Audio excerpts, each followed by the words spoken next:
In Northeast Asia, the system could be built offshore in the wind tunnel of the shallow East China Sea. In doing so, the infrastructure could serve the dual use of exploiting offshore wind resources and providing a path to market for natural gas from Chinese offshore gas fields. A land-based system could feed into China's expanding electricity and natural gas network. Either way, China could provide common carrier transmission services for gas and electricity destined for Japan and South Korea. As the network became more interconnected, China's surplus solar and wind resources could be fed into a larger Asian grid. So could tidal and wave power generated by Japanese and South Korean companies seeking to claim the high ground in these technologies. Refurbishing and expanding national grids is already required due to the capacity turnover cycle, coupled with expanding regional energy needs. Reorienting future grids to better service renewables and deepening the interconnections between them lays the foundation for a prosperity-creating regional energy network. The vision becomes even more compelling when you consider that Russia is also keen to export gas and electricity to China, Japan, and South Korea. This, of course, suggests over time the emergence of an even bigger network of networks. If I were you, I'd be biting my tongue right now. I'd be keen to point out that a single filament connecting the whole region concentrates transmission risk. This would raise the possibility of a hemispheric blackout. That's true, but China is building a series of strategic energy reserves. This is smart. Similar reserves could be built all along the network. They could use compressed air, pumped storage, or any of a number of other emerging battery technologies. These could be drawn down to overcome short-term supply disruptions. It's also worth noting that a large amount of Asia's existing liquid natural gas supplies from the Middle East passes through the constricted Straits of Malacca. Geopolitical analysts never tire of warning about the risks to the Asian economy of a closure of this waterway, even a temporary one, so it's not as if the status quo is all that secure either. A Pan-Asian energy infrastructure transferring electricity over high-voltage direct current power lines plays directly to China's industrial strengths.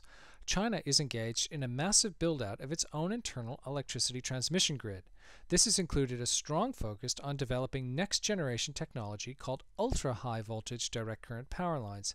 As you can see from the map, China is already deploying HVDC in a big way. UHVDC will follow. As China builds expertise in this area to meet its domestic needs, it could provide the transmission technology for a Pan-Asian energy infrastructure. There would be little risk of China abusing this role for political purposes. That's because China would be merely an equipment supplier. The overall network would be managed on a multilateral basis. So, all up, how much might all this cost? Remember that $2.2 trillion figure? Let's analyze that a bit further and apply some discount factors. The shift from high-voltage direct current to ultra-high voltage direct current power lines could dramatically increase large-scale transmission efficiencies over long distances. Let's be conservative. Let's say that reduces transmission costs and capital outlays by, say, 10%. Given that bundling infrastructure halves labor costs, let's just say that bundling out a combined HVDC natural gas pipeline network reduces costs by another conservative 10%. An interconnected regional electricity network will reduce the overall spinning reserve capacity needed. That's another 10% cost reduction, at least. Given that renewable energy is now on a multi-decade path of innovation and cost reduction, significant real price savings over time can be expected. If you remember what mobile phones cost 20 years ago compared to today, you'll get an idea of the potential. Let's just say it's only 10% between now and 2050. Related to this are the significant gains from trade to be expected by opening up isolated national markets to cross-border trade in electricity. Once again, let's assume a trivial 10% long-term reduction in price from this. Finally, building the network by land or by sea can easily halve or double the cost. If the system is built on land, decisions whether to build big transmission towers or bury the transmission cables underground can similarly half or double the cost there. Given all this, any estimate of cost is really little more than guesswork, but since relative pricing governs everything, let's give it a stab. Taking all the above together, one could reasonably discount that $2.1 trillion figure by half. That would reduce our cost of a Pan-Asian energy infrastructure to about $1.1 trillion. But bear in mind that's a 2008 overnight cost. A system like this is built out over 40 years. Divide by 40 and the annual expenditure is about $30 billion a year, or 0.3% of 2008 GDP per year. Asia's carbon emissions from energy are about 9.5 million tons. Pricing this at a paltry $20 per ton makes $180 billion per year. That's enough to fund the annual outlays of this infrastructure 5 times over. What all this implies is that solving climate change isn't really a technology problem anymore. It's an economic reform problem. If we properly apply the price mechanism without exceptions or giveaways, we can make real progress against fixing the climate change problem while creating a new and durable industrial energy architecture.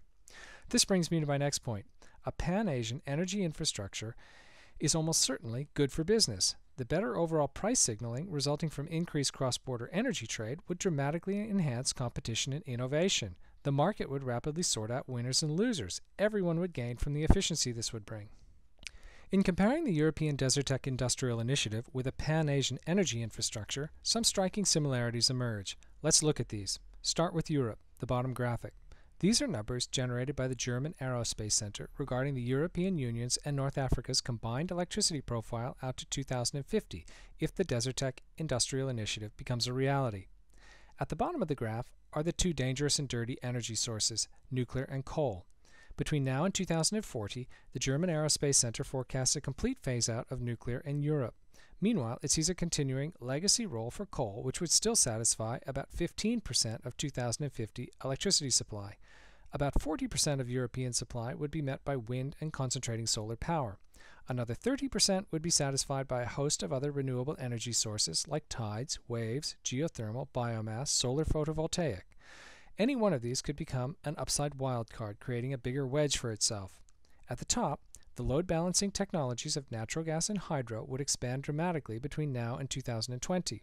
They would replace the worst polluting coal-fired power plants. These would be strategically targeted for rapid closure. The result would be large, valuable, near-term carbon emission reductions. Between 2010 and 2020, renewables would ramp up quickly, but off an initial small base. By 2020, following a decade of high compounded annual growth, renewables would begin to satisfy a significant percentage of electricity supplies. As that occurred, hydro and natural gas could be redeployed to their higher value use, load balancing. By 2050, hydro and gas would still be providing roughly 20% of power to a smart grid, dispatching electricity based upon carbon-adjusted preference algorithms. Looking at Asia, the decade 2010 to 2020 could similarly be marked by a dash to gas. As in Europe, this would lead to rapid, near-term reductions in regional greenhouse gas emissions by taking offline the worst coal-fired power plants. After that, wind and solar, due to Australia and China's comparative advantages, could become the region's dominant renewables. Together, these could satisfy 40% or so of Asia's energy needs by 2050. These wildcard renewables of tides, waves, geothermal, and biomass, as in Europe, could satisfy together about 30%. Natural gas and hydro would provide about 20%. The biggest difference between the two charts is in the dirty and dangerous category.